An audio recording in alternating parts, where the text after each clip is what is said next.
Hi எல்லோரும் எப்படி இருக்கீங்க? எல்லோரும் ரொம்ப நல்லா இருப்பீங்க அப்படின்னு நினைக்கிறேன். ஸோ இன்றைக்கி vlog வந்து மத்தியானத்துலேருந்து ஸ்டார்ட் பண்ணுறேன். பிரேக்ஃபாஸ்ட் எல்லாம் முடிச்சாச்சு. அப்படியே ஆஃபீஸ் போயிட்டான். குளித்து வேறு வேலையெல்லாம் க்ளீனிங் எல்லாம் முடிச்சுட்டு சமையல் பண்ணலான்னு முதல்ல மிஷின் போட்டுட்ருக்கேன். ஸோ துணி துவைச்சிட்டு அப்படியே சமையலும் ஆரம்பித்தேன் அப்படின்னா சரியாக இருக்கும். லஞ்ச் அண்ட் டின்னருக்கும் சேர்த்தே செஞ்சுருவேன். சிட்டு லேசிரா எண்டில் பெயிண்ட் ஆகிடுறான்.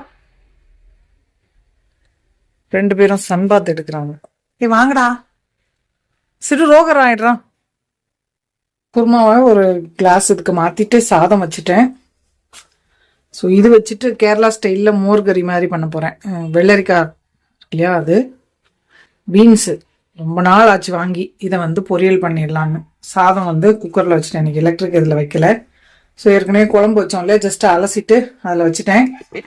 மோர்கறிக்கு அரைச்சி ஊற்றுறதுக்கு தேங்காய் எடுத்து வச்சுருக்கேன். இது கூட 2-3 பச்சை மிளகா, கொஞ்சமாக ஜீரகம், இஞ்சி ஒரு சின்ன துண்டு அரைச்சி எடுத்துக்க போகிறேன்.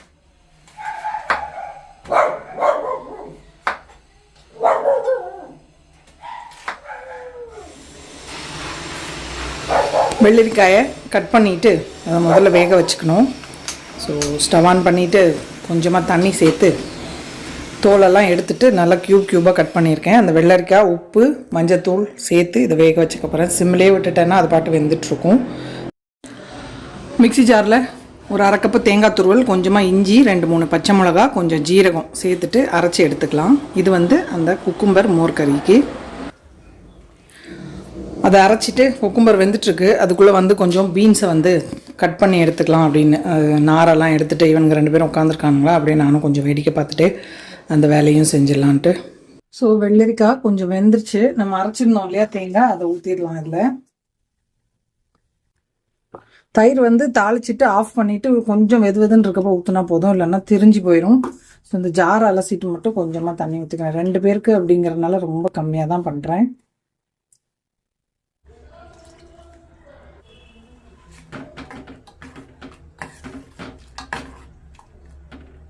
பீன்ஸ் பொரியலுக்கு இந்த பக்கம் பீன்ஸ் வெட்டிட்டு இருக்கேன். போய் நல்லா கொதிச்சு வெந்துருச்சு. ஆஃப் பண்ணிடலாம். லைட்டாக கசப்பாக இருக்க மாதிரி இருக்குது. யாருக்கும் தெரியும்னா சொல்லுங்கள் இந்த வெள்ளரிக்காய் கசக்குமா அப்படின்னு. ஆஃப் பண்ணிட்டேன். ஸோ இந்த பக்கம் தாளிக்கிறதுக்கு தேங்காய் எண்ணெய் வச்சுருக்கேன். தாளித்து கொட்டிட்டு இதே கடாயில் நம்ம பீன்ஸ் பொரியலும் பண்ணிடலாம். ஸோ இதில் வந்து கடுகு, உளுத்தம்பருப்பு, கொஞ்சமாக வெந்தயம், ஒரு மிளகாய் வத்தல், கருவேப்பிலை போட்டு தாளிச்சிடலாம்.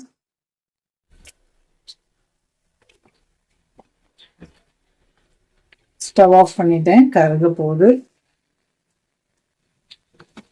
அவ்வளோதான், தாளிப்பு ரெடி. இதில் சேர்த்துடலாம்.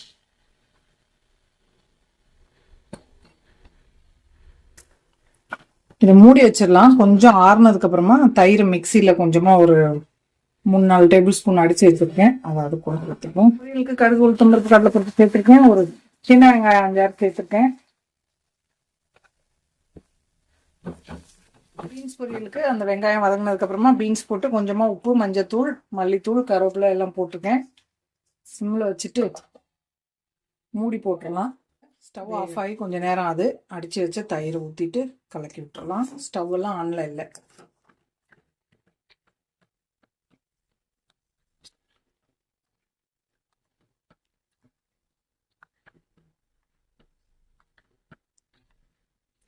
கசக்குது ஏன்னு தெரியல. இப்படிதான் இருக்குமா? யாரும் தெரிஞ்சவங்க சொல்லுங்க. அருணா தேங்க்ஸ். நீங்க ஏதாச்சும் சாம்பார் கூட பண்ணலான்னு சொல்லியிருந்தீங்க. சரி, நான் ஏற்கனவே இன்னைக்கு கூர்மா இருக்கனால இது கேரளைட்ஸ் பண்ணுவாங்களா அந்த மாதிரி பண்ணேன். மத்தெல்லாம் ஓகே. பட் ஏன்னோ எனக்கு கொஞ்சம் அந்த இது காய் வந்து கசப்பா இருக்க மாதிரி இருக்கு. நம்ம நார்மலா வெள்ளரிக்காய் அந்த என்னது காம்பு பாகத்துல இப்படி இது பண்ணி ரப் பண்ணி எடுப்போம்ல, அந்த மாதிரி எடுக்கணுமோ? கொஞ்சமாக தான் செஞ்சுருக்கேன். வேஸ்ட் பண்ணாமல் சாப்பிட்ருவேன். ஆனாலுமே டேஸ்டாக இருந்தாலும் கசப்பாக இருக்கு. என்னன்னு தெரியல. சின்ன காயம் வாங்கினேன். ஒரு வேளை முத்திருச்சா இல்லை எப்படி பார்த்து வாங்கணும் அப்படின்னு சொல்லுங்க. பீன்ஸும் வெந்துட்டு இருக்கு. இதுலயும் தேங்காய் பூ சேர்த்துக்கலாம். பச்சை மிளகாய் போடாம இன்னைக்கு காரப்பொடி போட்டு செய்யலாம்.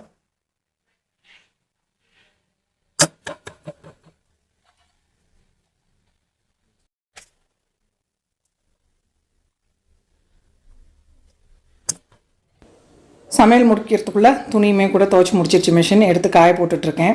சாப்பிட்டுட்டு ரெஸ்ட் எடுத்துகிட்டு அபி வந்தான்னா கொஞ்சம் நேரம் வாக் போகணும். பெருசாக இங்கே ஒன்றும் வேலையே இல்லை. அதனால் பார்த்திங்கன்னா ரொம்ப போர் அடிக்கிற மாதிரி தான் இருக்குது. சென்னையில் பார்த்திங்கன்னா ஏதாவது வேலை இருந்துகிட்டே இருக்கும், பிஸியாக இருக்க மாதிரி இருக்கும். இங்கே குட்டி வீடுங்கிறனால வேலையுமே கூட கடகடன்னு முடிஞ்சிருது.